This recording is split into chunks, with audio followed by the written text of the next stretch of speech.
video, just something came up or I was too tired. But finally, it's here.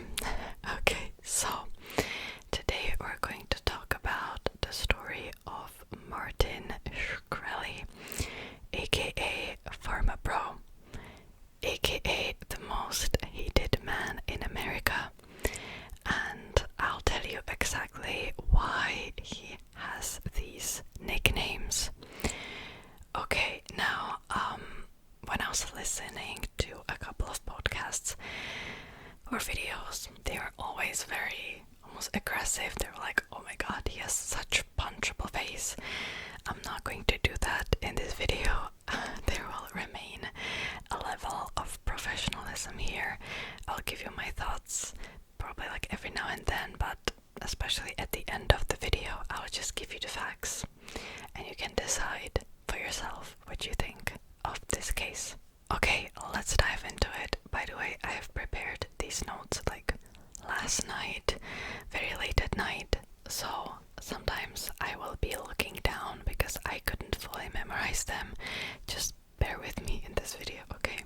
So, Martin Shkreli was born in 1983 to Croatian and Albanian immigrant parents. Both of his parents found positions as janitors, and he was raised Catholic. Apparently, he bought his first stock at the age of 12. I don't know how exactly that would work, if 12-year-olds are even allowed to purchase one, but that's what he claims. He also went to a prestigious Hunter College high school, but supposedly he never graduated. We don't know exactly. And he went to Berkeley College to study business.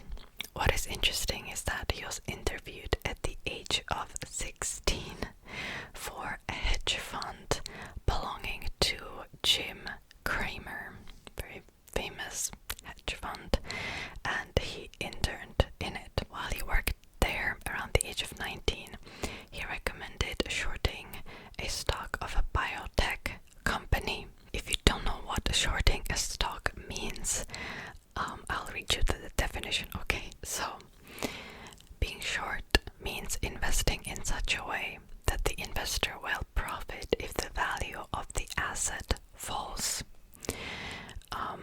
There are a number of ways of achieving a short position, but the most fundamental method involves borrowing assets, often securities such as shares or bonds, and selling them. The investor will later purchase the same number of the same type of securities in order to return them to the lender. If the price has fallen in the meantime, the investor will have made a profit equal to the difference. Conversely, if the price has risen, then the investor will bear a loss. So he was betting that the price would drop, and that's exactly what happened, and the hedge fund profited. But this launched an investigation of the Securities and Exchange Commission, as it seemed a little bit shady, but apparently nothing was amiss. So that's what he did at the age of 19. After that, he had a couple more jobs. He was building his portfolio, and in 2006 he founded his first hedge fund named Elea Capital Management, and that hedge fund tanked. In 2009 he founded MSMB Capital Management, and this is where the story kind of begins. So he was practically doing the same thing as he did in the Jim Cramer's hedge fund.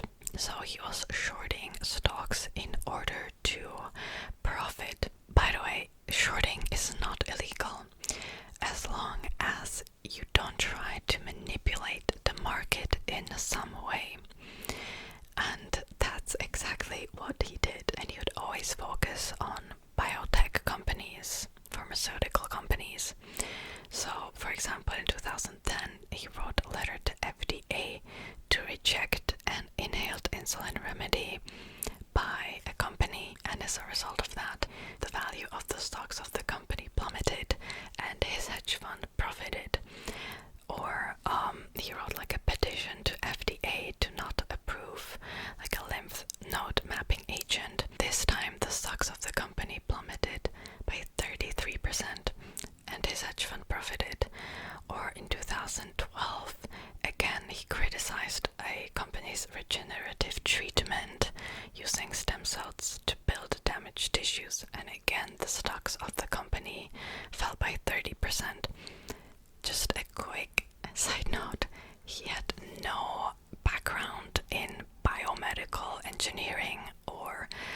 pharmaceutical industry, anything like that.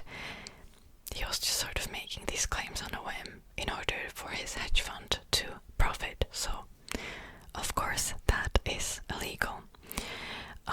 Later on, he just had this reputation of using stock gossip websites to salvage biotech companies whose shares he was shorting. So he was manipulating the market and also FDA. This launched an investigation of a nonprofit named CROW, which stands for Citizens for Responsibility and Ethics in Washington. They've looked into MSMB, but nothing came out of that.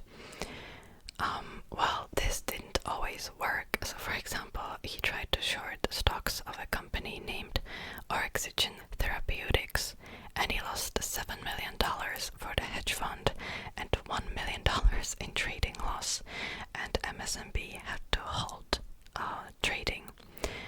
So what he did was that he lied to investors.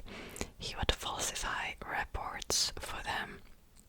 For example, he said that MSMB had $35 million on hand, when in reality it had $700, not 700,000, 700.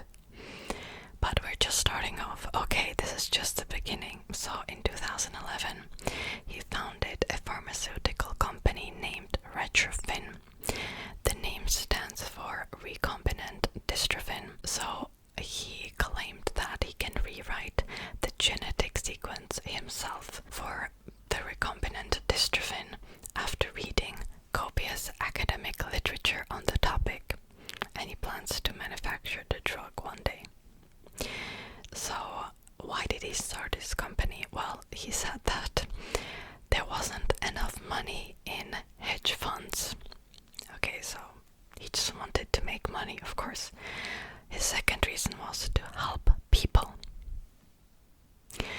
But actually there was a third reason, which seems most likely to be true, and that was that he needed an asset that he might be able to placate his MSMB investors with. So he would pay off debts or whatever MSMB owed to the investors from the funds of this company, and he would go as far as to make fake back-handed transactions to make it look like MSMB had invested in Retrophin. In 2012, the group publicly accused him of trying to manipulate FDA for financial gain, but no charges came out of it. In 2013, things started to look really bad for Retrophin, so Shkreli forced Retrophin to settle with the investors of MSMB for $11 million without the board's approval. But that apparently wasn't enough to kick him out yet.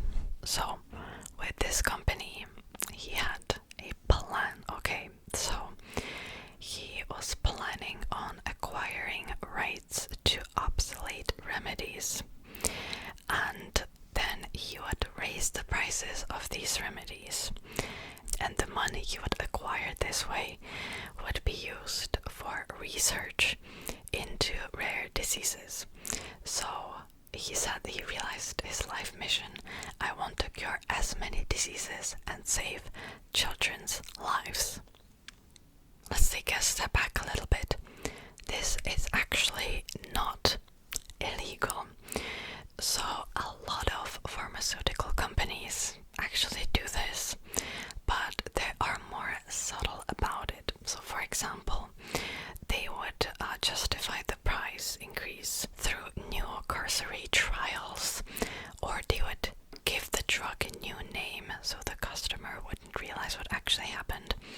And there's really no limit to this, because America doesn't set a maximum price of a drug.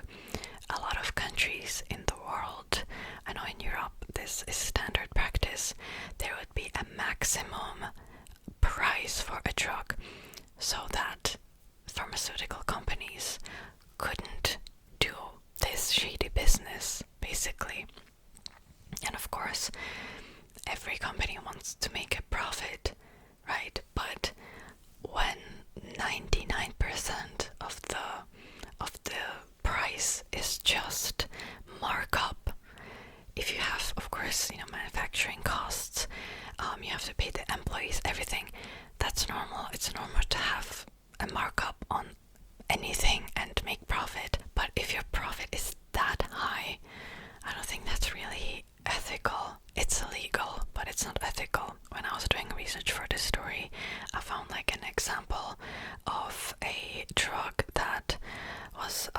also highly prized for seemingly no reason.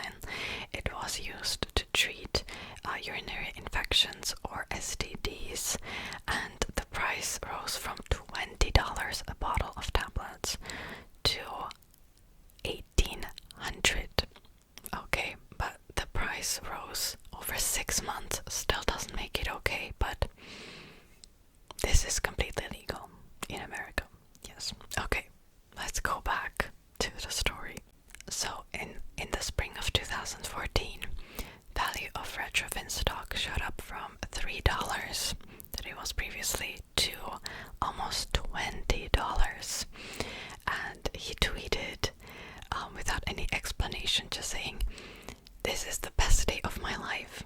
And the next day, he sold almost 4.5 billion worth of his own stock in the company. And this, of course, infuriated investors because they felt like he was just cashing out. In May 2014, Retrophin acquired the rights to Thiola, which is a drug used to treat a rare disorder that causes excruciating, painful cystine stones in the kidneys, ureter, and bladder. And instead of perhaps doubling the price, tripling the price, he raised the price 20 times from $1.50 to $30 per pill. And when I was doing research into this, apparently the typical prescription of this drug requires up to 15 pills a day.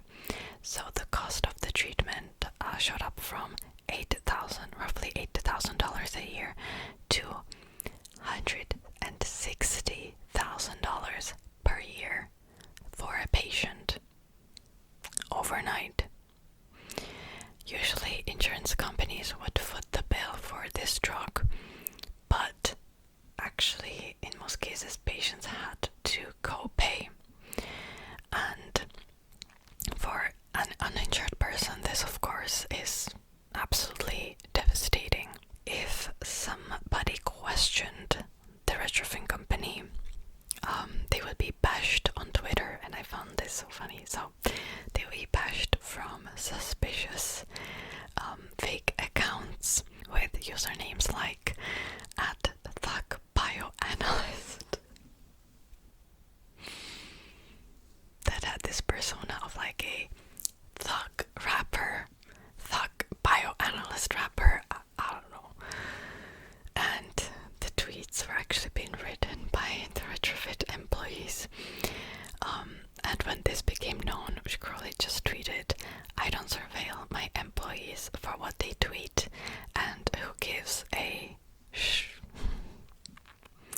very professional." But okay, when the stock of Retrophin began to slide back towards $10 in September 2014, the board finally made a decision that it is time to let Shkreli go. And of course he responded on Twitter with a tantrum, kind of calling them insane.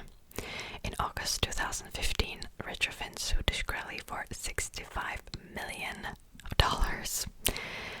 that he used the company to pay off hedge fund investors, which we know he did that.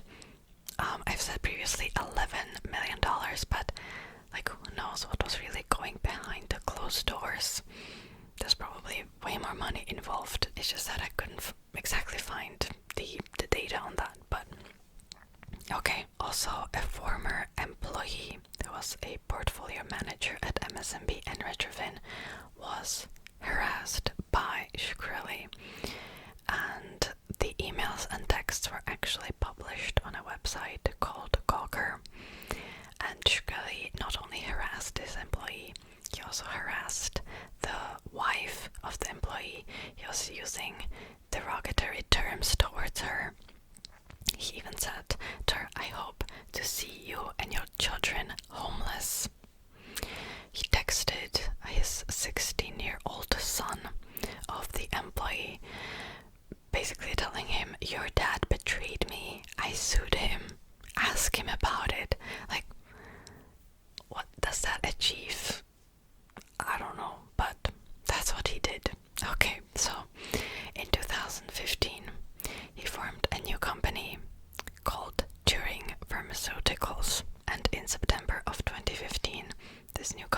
acquired the rights to this drug called Terprim, which is used to treat a parasitic infection, toxoplasmosis, and is often used for malaria, HIV, and cancer patients. And this is what we know him for today. So this drug is not widely used, but it is definitely life-saving for the people that need it. And he raised the price from $13.50 a tablet to $750 a pill overnight. So that is a 5,000% increase. He was very openly scummy about it. He was kind of like, well, if this makes me a villain, so be it. He had this kind of attitude. He said that this is just trying to stay in business, and I quote, many patients use the drug for far less than a year, and now the price was more in line with those of other drugs for rare diseases. This is one of the smallest pharmaceutical products in the world, and he said that it doesn't really make sense for him to get criticism for it. And he was justifying it by wanting to do research for rare diseases. He also did very long live streams where he defended the price gouging. Apparently during those live streams he also talked to a minor inappropriately. He was kind of flirting with a 16-year-old. And he said that everyone who needs it will be able to afford Terprim. So his idea was that he would extract money from health insurance companies. And when I was looking into it, I found this piece of information, so I'll read it to you. Commercially insured patients can get a company-sponsored coupon that guarantees they will pay no more than $10 out of pocket for this drug. Uninsured patients at 500% or less of the federal poverty line, which is about $82,000 for a family of two, won't pay anything. So I guess his idea was that he can kind of provide this drug for free. I don't know how exactly would that work, if that worked, if actually people received this drug for free at the time. But I'm just gonna do a quick side note. So his idea was that he would get money from health insurance companies to fund this research for rare diseases. Okay, that's what he claimed, without hurting the end customer. My take is that the insurance companies would never let that happen. If suddenly they would have to pay hundreds of dollars for this new drug, they would just increase the price of the insurance for the end customer. So, although this was, I guess, a noble plan, in my personal opinion, this could never work. Never, because the health insurance companies are quite scummy as they are, and they would never let this happen. Also, Shkreli said that if hospitals couldn't afford it, they can just contact him and they can get the drug for free. Later on, they could get the drug for $350. He lowered the price for just hospitals, at least. Okay, so now let's talk about other shenanigans, because this pharma business wasn't the only thing that was happening with him. So in October 2015, Bernie Sanders was running for president, and Shkreli donated $2,700 to his campaign, to which Bernie Sanders said that he doesn't want the money, and he donated the same amount to a health clinic in Washington, D.C. And Shkreli responded on Twitter saying that instead of having an intelligent discussion on healthcare, Bernie Sanders would rather hold his hand over his ears and be a demagogue. Okay, let's dissect this. So, although I feel like some important discussions need to be held in America regarding the healthcare system and health insurance, this is just not the best way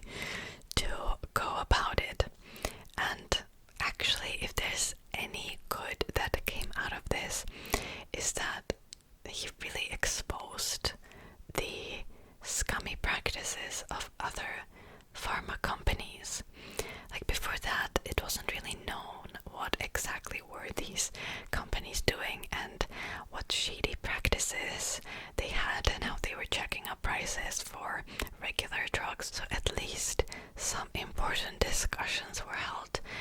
Did that really change anything? Well, that's debatable. Alright, so, and also in November 2015, Shkreli bought out another pharmaceutical company called Bio, and Shkreli became their largest shareholder. Okay, another crazy shenanigans. So, Wu-Tang, who is a famous hip-hop group, if you have never heard about them, I'm pretty sure you have, but they had released a single copy of an album called Once Upon a Time in Shaolin, and they auctioned this single copy of this album, and guess who bought it? That's right, Shkreli bought it for $2 million. And the co-founder of the band, Reza, he really didn't want Shkreli to have this album, and he attempted to buy it back from him, but he was bounded by a legal contract and he couldn't do that. So the contract actually said that Shkreli could sell it again in 88 years and could only play it for personal use. But Shkreli just put it on eBay. And again, Reza said that he tried to get it back, but since there was legal contract, Shkreli just remained the owner of the album. Reza said that he really wanted later on for Shkreli to just play the album for the public. And what happened with the album, we'll get into that once we'll get to the trial, so I will not skip ahead. Okay, in 2015, out of nowhere, Bio fired Shkreli. He also resigned from Turing, and he was arrested. He was aged 32 at the time, and he was arraigned in federal district court in Brooklyn on securities fraud and wire fraud charges. He immediately posted $5 million bond. He also appeared in front of Congress to answer some questions about raising the prices of the drug. And before he went to the Congress, he was like, I'm going to school them.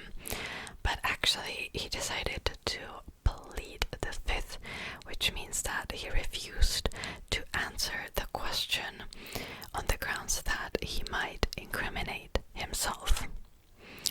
In 2016, September, he tracked down Hillary Clinton and screamed at her.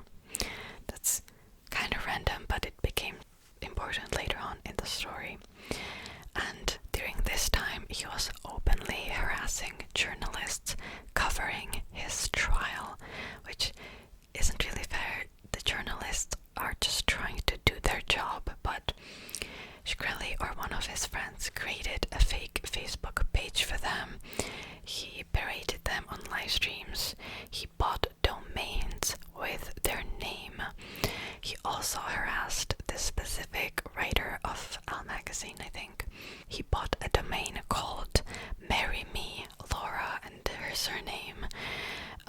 He was almost obsessed with her. I don't know if he was really obsessed with her or if he was just trolling, but he made advances towards her, but she was married.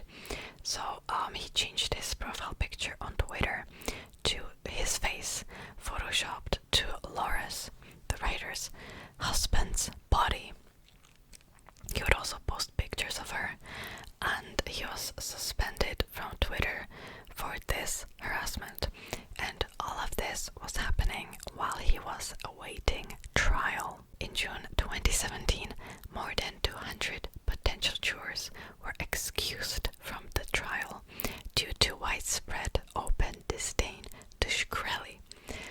200 people refused to be the jury on the trial. It's crazy. In a very long live stream, he would also mock the prosecutors. He would make fun of poor people. It kind of seemed like he just completely lost his mind, honestly. So in September 2017, his bail was revoked thanks to a Facebook post. That's right. So in that post, he offered a $5,000 bounty for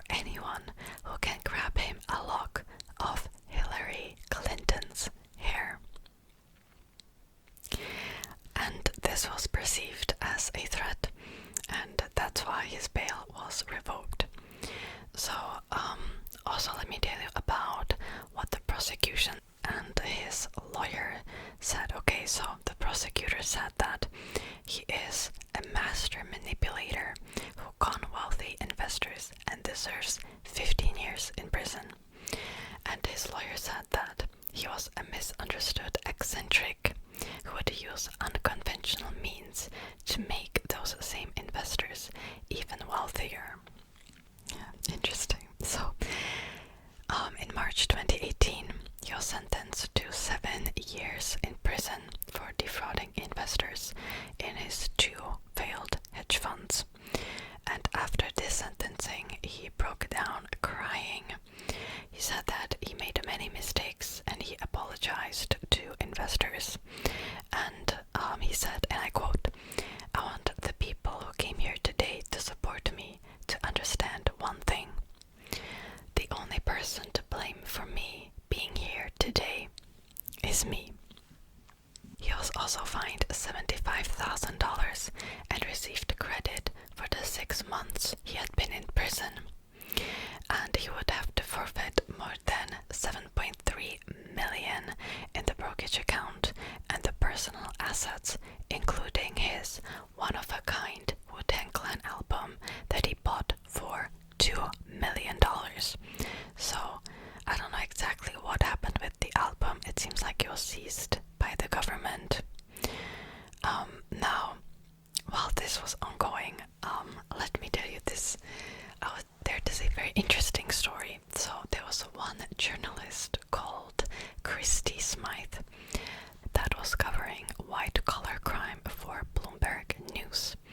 And while she was covering this case, she fell in love with Shkreli. And she quit her job. She moved out of her apartment. She divorced her husband.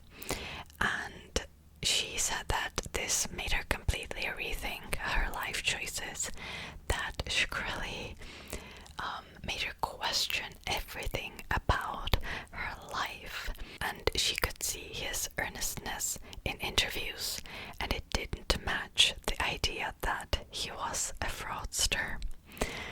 So they were in a relationship. Apparently they got engaged as well. But then she started to be really public about her relationship. She gave lots of interviews. For example, she told this reporter at Elle magazine, "He trolls because he's anxious and he really wants to be somebody." And she would just begin defending him publicly, and she emphasized her access to him to publishers in an attempt to sell her book. So I guess she also wanted to profit from this relationship in some way. And also, I don't know, I find this kind of infuriating. So she tweeted a photo where she would hold the Wu-Tang album. This was during the trial, I think.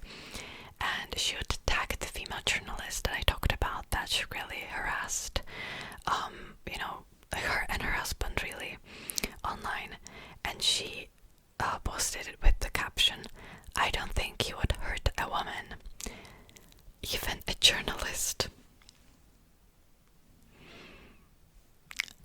I don't know, like, her experience obviously doesn't negate all of his other actions, right? But yes, so actually they are not together anymore because Shkreli dumped her via his lawyer in a legal statement. He also wrote on his blog that they were never engaged.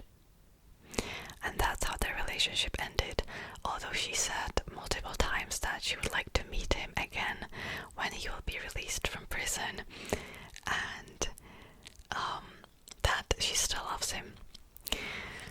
Okay, so there's been reports of Shkreli trying to run Turing Pharmaceuticals from prison with a contraband cell phone. After that, he was transferred to a federal prison. He also tried to sue 3 executives at Retrophin, saying they defrauded the company. And by the way, Turing now changed their name to Pharmaceuticals because they don't want to be engaged with Shkreli in any way. In 2019, he tried to appeal his sentencing on a basis that he had no ill intent, but he lost that appeal. In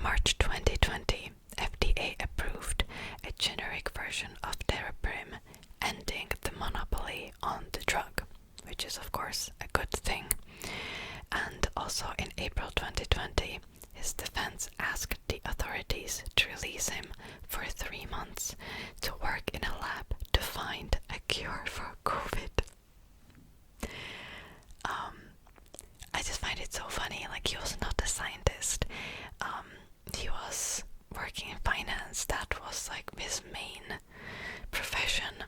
And yes, he apparently studied, he self-studied biology a little bit, but if the world's best scientist cannot come up with a cure, I don't know how Shkreli could, but okay. He was denied release from the judge. And finally, Shkreli is expected to be released from community confinement. So, basically when you're in a federal prison, then you're moved to a community confinement like 6 months prior to get you adjusted to life living outside of prison, basically. So he's expected to be released on September 14th, 2022, which is, if you're watching this on the day this came out today. If you're not watching this early, as my patrons usually do, or late. Okay, and he was originally due to be released from prison in September 2023. And that's it. That's the story. So, what do you think of this case? It was definitely interesting. It was interesting to research the case itself and everything he did. I kind of wholeheartedly believe that he truly thinks he did nothing wrong. He had this noble intention with terrible means. You know, there's this discussion if the end should justify the means, and in this case it definitely shouldn't. I guess he was probably aiming too high. He struck me as a smart person. Sometimes when I was like watching videos about him or listening to podcasts, they kind of try to diminish his intelligence. I think he is actually a very smart person. He probably doesn't have great social skills. They're probably below zero. And you know, there's a saying that the road to hell is paved with good intentions, and I feel like this saying can be definitely applied here. At the end of the day, actions speak louder than words, and the intentions really don't matter. And with everything that it was surrounding him, of course we have to take into account his other actions, his harassment of past employees and the journalists. And I don't know if he was just trying to be the main villain, or if he enjoyed the trolling, if he was really serious with it or not. I guess he's the only one who knows that. But regardless, he committed some pretty awful crimes.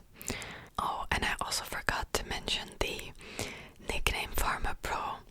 At first I didn't really understand it. Why are people calling him that?